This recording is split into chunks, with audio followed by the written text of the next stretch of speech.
Turkish foreign policy in August 2024. We've got a lot going on. Turkey's on a continuation of its normalization drive with its regional neighbors. In the past, there was many disagreements, let's say, between Turkey and its neighbors on different aspects, ideological resources in the East Med, also stances in the post-Arab Spring world. And since then, Turkey and, the world, let's say, went through Corona, and Turkey's in the middle of an economic difficulties. I wouldn't say crisis, but we've been in a long-term economic turmoil, which has led to high inflation. And I think that driving much of this normalization is an economic need for local partners, regional allies, and basically just new ways of thinking, because the old ways were not serving Turkey's needs. So to give an overview of this normalization drive that Turkey's pursuing, I'm just going to start with Iraq and then kind of go around Turkey's borders and mention the main actors and events that have happened in the summer of 2024. And I mention Iraq first because we have a new security pact that was signed in mid-August during a foreign minister visit to Ankara. And what's happening there is that Turkey and Iraq are basically joining and agreeing to act against the PKK Kurdish militants and reduce their activities and presence in northern Iraq. So this is the first of its kind between Baghdad and Iraq. It comes after a lot of talk. Remember that Erdogan went to Iraq in the spring, and this comes after we had rumors initially here in Turkey during the March local elections that there would be an Iraq operation, military operation. Ankara was planning to launch some kind of military intervention into Iraq, but it seems like this was more of a campaign slogan than a reality, because now the rhetoric is that Turkey is pulling out of Iraq. This is also disputed. There's a lot of conflicting reporting that I've been going through. Basically, what it looks like, what I can tell from the information, is that Turkey and Baghdad will have a joint base in northern Iraq, and both Turkish generals and Iraqi generals will be training forces there, most likely to continue to counter the PKK. So Turkish presence will remain. There will be a footprint in the region, but it will be run by Iraq. So there's no questions of sovereignty, or at least no image of questions of sovereignty. But Turkish presence in Iraq will continue for the long term. And there's no specific text that I can reference because the official text hasn't been released. But mainly we see this coordination in Turkey and Iraq to zoom out. What's the point of this?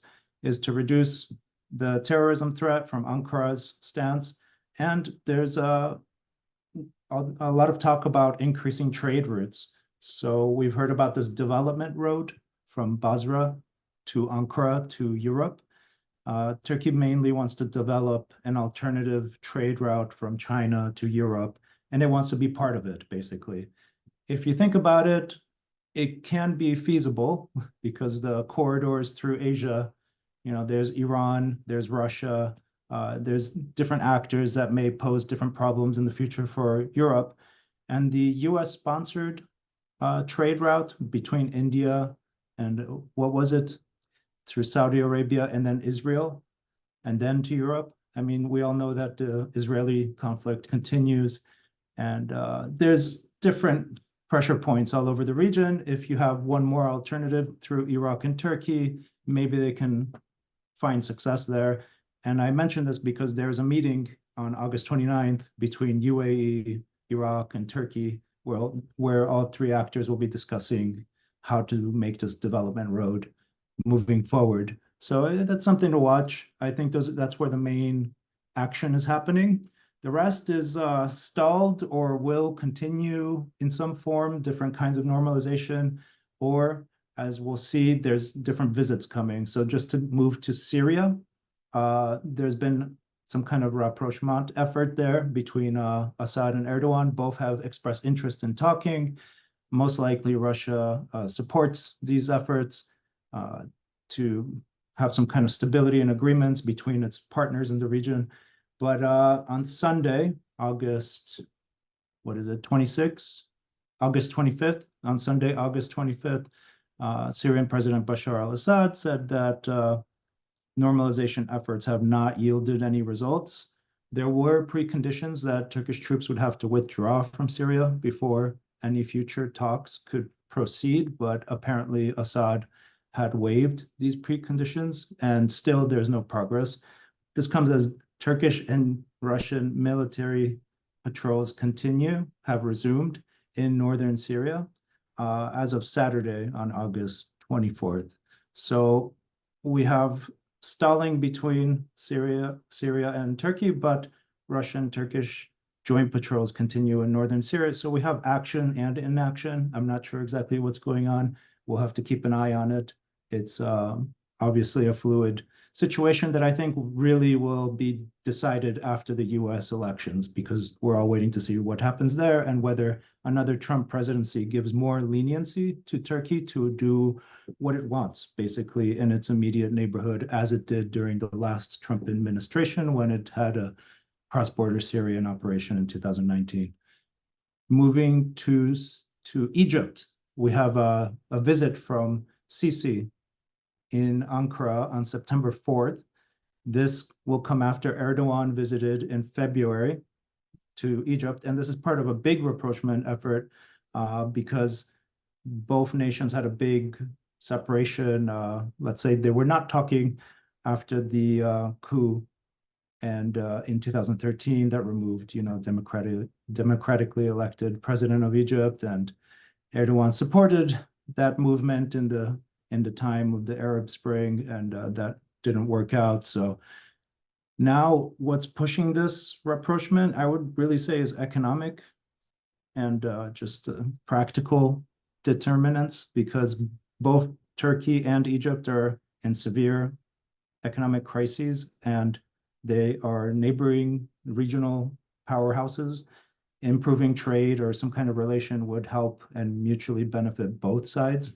At the same time, with the ongoing conflict in Israel, Egypt is a humanitarian aid hub that Turkey has tried to develop and use. And our foreign minister here in Turkey, Hakan Fidan, continues to visit and assess the conflict and humanitarian efforts through Egypt, which, borders Gaza. So that will be something to watch, what happens between Turkey and Egypt. Since I mentioned it, Israel remains a huge rhetorical talking point here in Turkey, but I'd like to mention that Turkey has little leverage on the events in Israel and Gaza. So Erdogan continues to talk about the issue and condemn it, and it's a very emotional topic. Many people sympathize with Israel, with the Palestinian people and what they're experiencing after the October 7th attacks. But in reality, Turkey is limited to cutting off trade with Israel. That's the main impact. And the government says it has done that. Turkey and Israel had $7 billion of bilateral trade. It's supposedly gone down to zero now, according to official figures. But opposition and Islamist groups in Turkey continue to protest against the government, saying it's not doing enough. And some question whether the trade has really been blocked with Israel, because one of the main things that comes out of Turkey is Azeri oil. So Azerbaijan has a pipeline that goes to Ceyhan port in Turkey, and they export oil to Israel from Turkey. So some people claim that Turkey should shut this down, even though it's part of an international agreement, and that would be very complicated. So other people accuse Turkey of doing trade with Israel, Turkish companies, I should say. Many people suspect Turkish companies of continuing to do trade with Israeli companies through Palestinian territories or other third nations. So they'll deliver the goods to nearby areas, and then those companies will then ship it to Israel. So there's a lot of third country questions. But I would say that Ankara's influence in this conflict remains very limited. mostly because it's taken a very hard stance in support of the Palestinians, and also has Erdogan says that Hamas is a freedom-fighting, legitimate organization, which is not how Israelis see it. So the mediation ambitions of Turkey have not come through as a result of that stance. There is some Turkish mediation success in Africa. So moving to Africa, we've seen more action from the Turkish government and Turkish delegations going to different parts of sub-Saharan Africa. The main one I would highlight is that Hakan Fidan, the Turkish foreign minister, is hosting talks between Ethiopia and Somalia.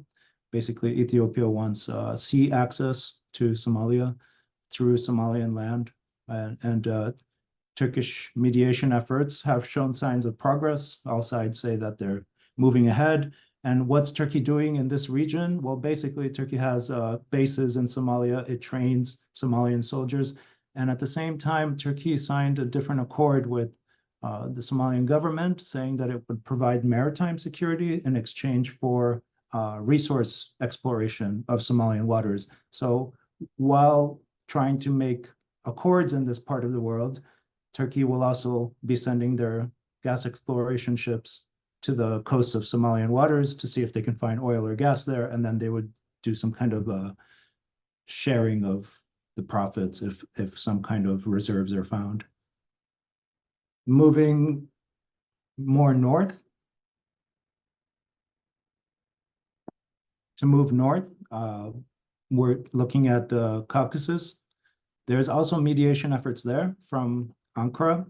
And recently, the foreign minister also met with the foreign minister of Azerbaijan to move forward on some kind of normalization between Armenia and Azerbaijan, but that looks very complicated and it's stalling.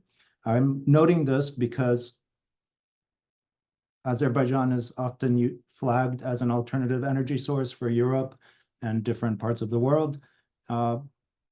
And from what I understand, talking to sources that understand the Baku government, it seems like Baku doesn't want to proceed on normalization efforts with Armenia because there's still disputes over land.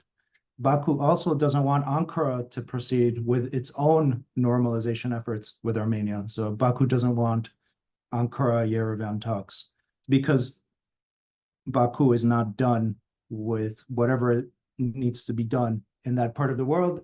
Again, it's all land and sovereignty questions and very complicated, but Ankara continues to play a mediating role there, and no one knows what to expect, but there's going to be the COP meeting this fall in Azerbaijan, so the spotlight will be on Azerbaijan. They can't do whatever they want, but at the same time, they understand they're in a position of benefits and power, and many people are relying on Azeri gas and energy resources at the moment. Azerbaijan is particularly emboldened because it formally applied to join BRICS. So it shows that it's in a position of power and can influence regional developments, Turkey included. That's why I'm mentioning this. And then further north, Russia and Ukraine. And Turkey continues to play its balancing act.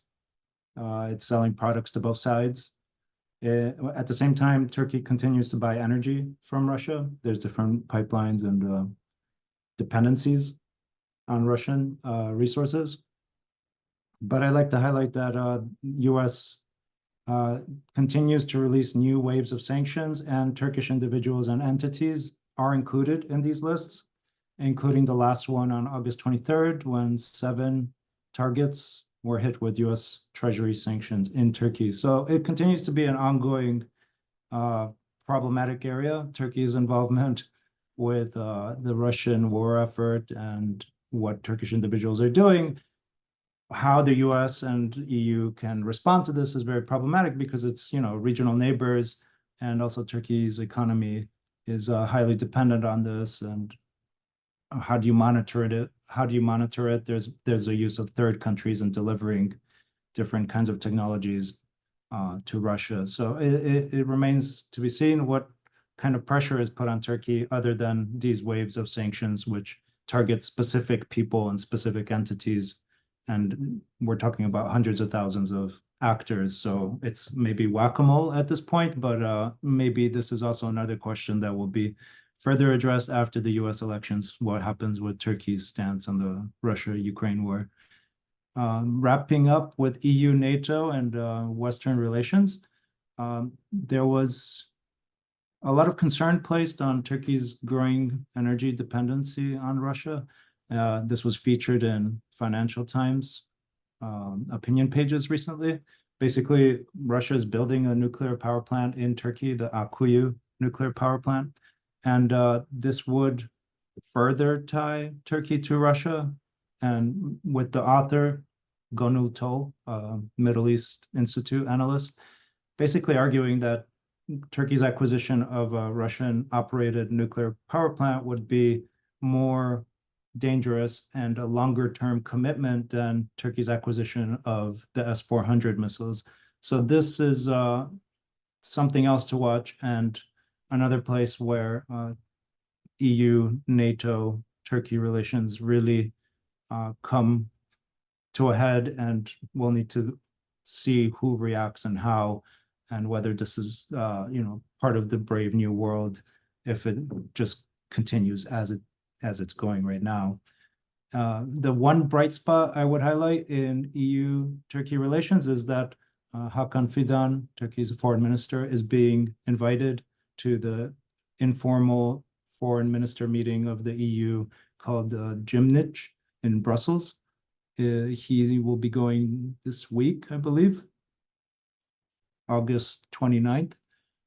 And this is the first time that a Turkish foreign minister is being invited to this meeting. Since 2019, Turkey was excluded from these informal institutional gatherings in the EU because of its energy exploration in the East Med, which I'm sure you're familiar with, and this invitation back to take part in these kinds of events might highlight some progress on that EU positive agenda with Greece, Cyprus, and East Med policies designed to reduce tensions in the region. And we all know that the region is hit with a lot of instability at the moment, so any reduction in tensions is a welcome development. And Turkey does seem to be reducing tensions at the moment, and I think that's what really matters for its allies at the moment, right? No more problems is probably the goal here.